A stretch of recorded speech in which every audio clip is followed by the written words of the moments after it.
Yeah, we're good. We're live. Welcome, everybody, to Pavlovian Dogs. It is Chris and Cutter. We're going to be sharing our experience, strength, and hope with compulsions pertaining to us. Well, I'll keep it on myself. Drug addiction, alcoholism, bad behaviors in general that I've learned over the course of 20 some odd years of being a heathen. And if you don't know what a Pavlovian dog is, Cutter's going to break it down for you. So Pavlov, uh, basically, it's known as classical conditioning, a behavior learning method that involves associating a stimulus with positive or a negative one. Basically, what the experiment was, and this was done back in 1890.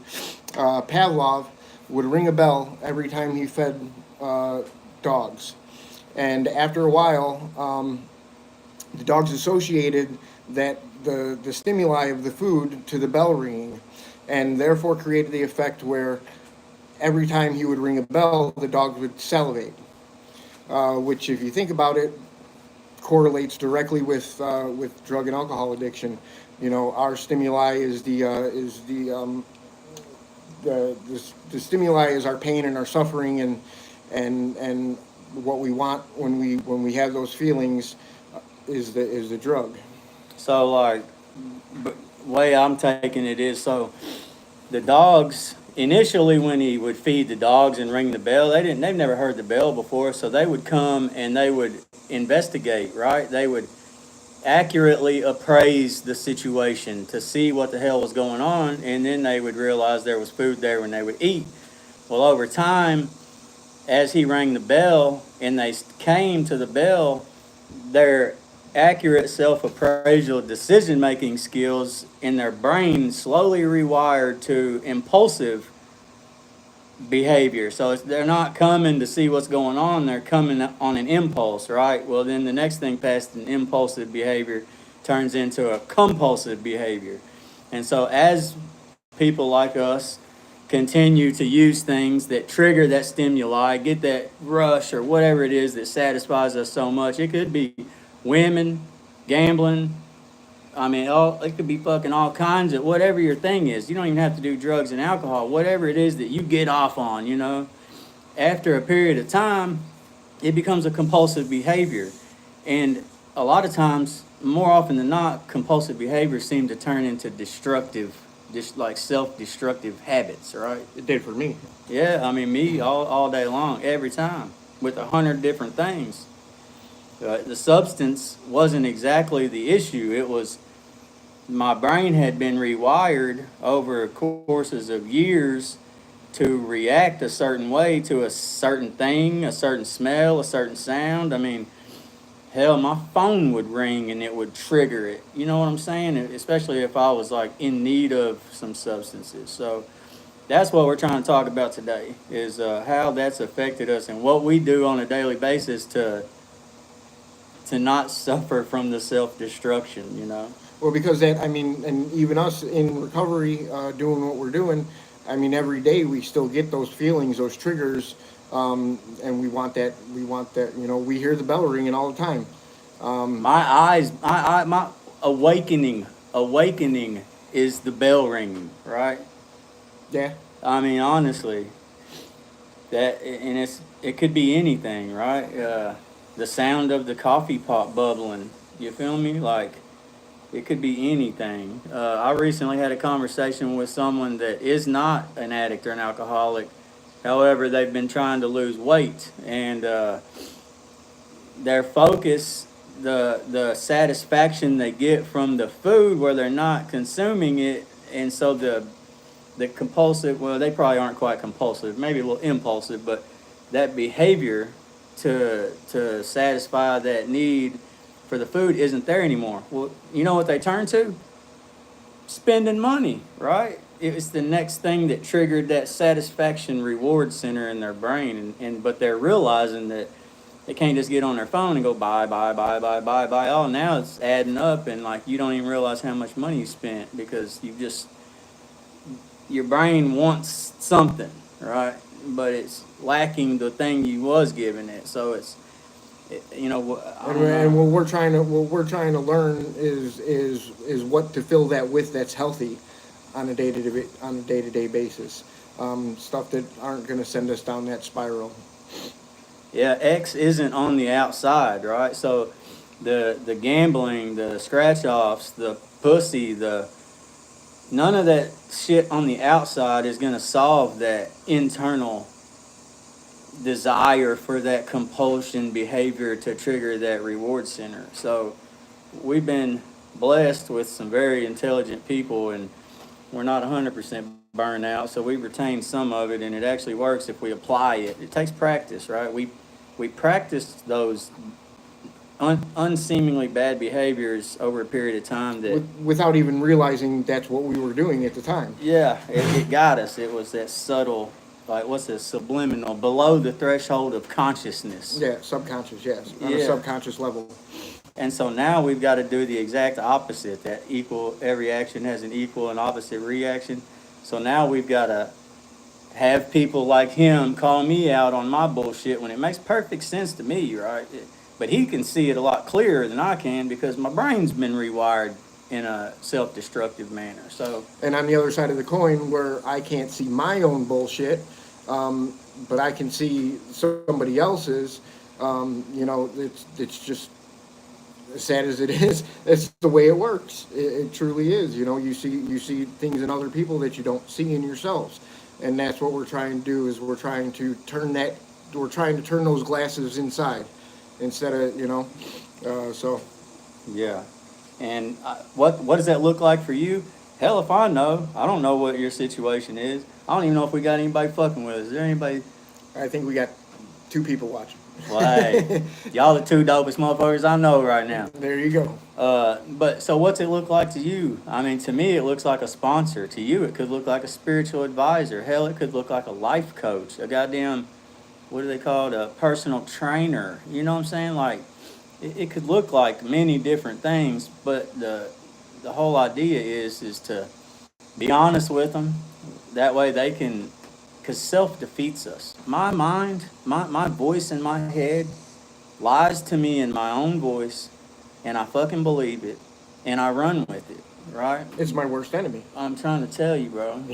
The voices in my head, like, it's fucking crazy, man. And so it takes people that have successfully overcome this unfortunate, well, I wouldn't even say it's unfortunate. It's just something some of us have the opportunity to experience. Whether you think it's unfortunate or not, I don't know. It has unfortunate moments for sure, but it's a hell of a trip, bro. It's a hell of a trip to go through this and try to figure it out, at least on this side of the dirt. Absolutely, but when you're coming through on the other side of it, if you will, it you start to see that you're not who you are without those experiences. I'm not who I am without the experiences that I've gone through, and the good with the bad.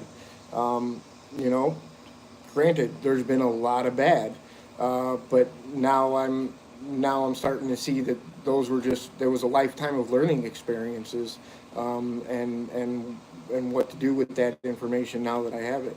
Believe that. And so, for example, the other day I attempted to do something to help someone, right? I had good intentions trying to do it. It was a piece of paper, and on the piece of paper was an emotion wheel, and it broke down anger, happiness, sadness, and then it got out to another layer, and it kind of got deeper, and it just kind of makes you like appraise and see things from a different angle. Hell, I hadn't even read the son of a bitch myself all the way. I'm trying to tell you, I couldn't see it. But I thought, why the hell not? I got 4 or 5 copies of it. I'm gonna give this dude that's going fucking through it over here a copy of this thing. Maybe it'll help him. Maybe it won't. What the hell's it hurt, right? But it was intercepted before I could get it to him.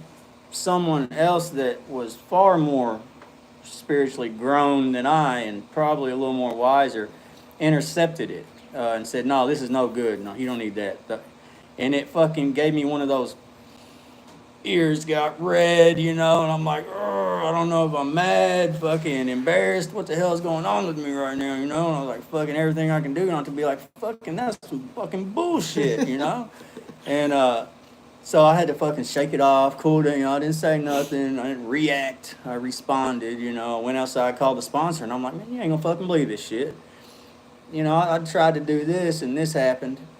And he's like, well, fuck, you're looking at it from the wrong perspective. I was looking at it like how offended I was. Really, it was a hell of a great opportunity for me to see what was it within me that got triggered. Why did it bother me? Nothing fucking bothers me, bro. I'm really unbothered as fuck. Right. Other than the fact that I can't do touchscreen fucking dryers, and that shit really pisses me off. But, I mean, I'm not a bothered kind of person, but this shit fucking hit me like, oh, like, god damn it, And so really I had this, it hurt my pride. It hurt my fucking pride, man. Yeah. It did. My ego, I'm about to help this motherfucker. Watch me, and bam, hit fucking. How dare you not let me help this person? Yeah. Not knowing if I'm going to hurt him or help, I don't fucking know. I'm just going for it. Right, I had good intentions, right? But who knows what the actual outcome would have been. So it was a hell of a good experience for me. But if I hadn't have called the sponsor, I'd still be sitting here chewing on that shit right now. Like, god damn it, I'm going to fucking get him, boy. I'm going to get him. Wait and see. I'm going to get the right words, and they're going to come out just right, and I'm going to let him know. But it had nothing to do with that guy. It wasn't personal. He could have fucking been anybody, right? It was some shit within me I needed to fucking learn.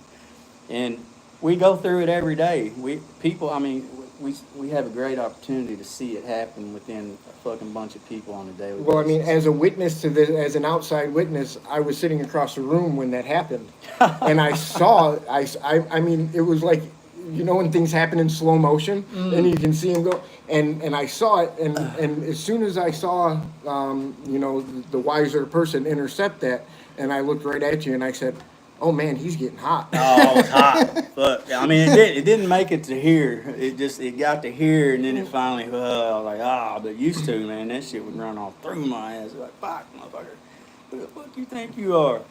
But yeah, so. And that, that would have been a compulsive reaction that I've learned over time to react instead of consciously and accurately self-appraise and think to myself, well, maybe I would have fucked that dude up even more if we gave him this emotion wheel. He probably had no business trying to figure out any more emotions that he was going through already. Yeah, exactly. You know what I'm saying? So it takes, well, in our world, they say the only person that could get the town drunk sober was the other town drunk, We're like-minded. We can see through each other's bullshit. We help one another. So, not to mention we're the greatest manipulators on the earth. Yeah, and what the fuck? How cool is it? That's Pavlo dogs. I'm a fucking Pavlovian dog, by God. Hopefully, a recovering one that recovers. I don't want to be salivating over an empty bowl of food my whole fucking life, but it's pretty cool. And let's make no mistake about it. We're not talking about a cure. There is no cure for this disease of addiction. There is not.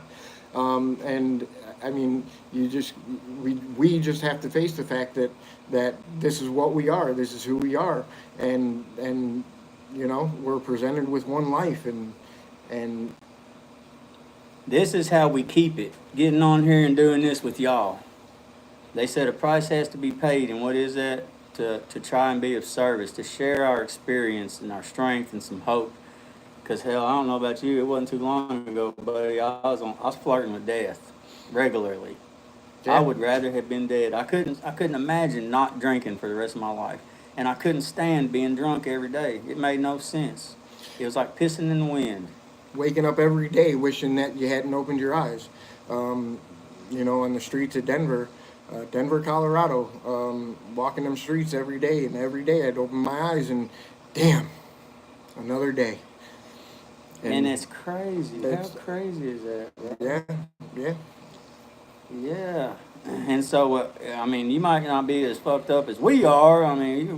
We're pretty well at the bottom of the bag right now, we're working on things, but it's possible to stop running that credit card in the ground. It's possible to stop tricking with all them floozies and taking advantage of vulnerable, broken women and vice versa, preying on men. It's totally possible, but you ain't gonna be able to do it alone. Not if you're anything like us. You have to find somebody, and be honest with them, to help your ass. And we don't have all the answers. None of us have all the answers. But if what we say or what we share can give you a light to shine inside yourself and turn the glasses in, then I'm doing what I'm supposed to be doing. I apologize if any of that was seemed to be an opinion or appeared to be advice. It wasn't. I was trying to share my experience. It may have come off a little bit like opinion and advice, but don't take my advice. Just my experience has been that if I accept the fact that I have defeated myself, and that in left to my own devices, I'm hopeless, basically. I need some help. Then if I be honest with someone and genuinely allow them to help me, regardless what that looks like. I mean, even if I don't like it, allow them to do it. I just do what they fucking ask and give it hell. But it's been what? It's been over a fucking, man, I ain't been high or drunk. And you're looking at someone that can't not get high or drunk. Man, just can't. Or you're going on what, 2 months? Almost. I'm Yeah, going on 3. there. Next week I'll get my 90-day next week. And if I was at the house by myself or at home with a non-addict or alcoholic that just genuinely doesn't understand what we go through, I ain't got a chance in the world. I could maintain, give me some medicine, I'll maintain, but I'm not truly gonna find any kind of peace and serenity within and be able to be helpful to anyone. Maybe for a week or two, but inevitably it's gonna fucking do this to me, this right here, and then blah, fucking spit me out. Or both of us, or whoever's within reach is coming with me. Yeah, because we don't, when our tornado hits, we take down all the houses around us. Yeah, man. So I don't know if that helped anybody, but I like the way Pavlovian dogs sounds. Hey, we just got one more person watching. Look at that. Hey, whoever the third person is, peace and love to you, bro. Join the club, the Pavlov's dogs, man. We're gonna do this every Saturday at 2:00. So if you want to join us, you can do so. If anybody wants to leave a comment right now, we can see the comments. We can give feedback. We can have conversations here if anybody wants to get involved. If they're going through anything and we can share some experience on it, by all means, I'll elaborate on whatever the hell y'all need some elaboration on. Yeah, we have no problem making this, interactive with the people who watch. That's what we're here for. So yeah, comment, like, share, tell your friends, and we'll be here every Saturday at 2:00 to sit down and share a little bit of our experience, strength, and hope it catches. Yeah, if we can not get drunk and high today, it's a good fucking day. Amen to that. You heard? But, so I guess, man, whoever our 3 viewers are out there, if I knew who you was, man, I'd buy you a cheeseburger or something, man. Looking out for us. But all right, man, holler at y'all later. Peace out. Peace out, guys.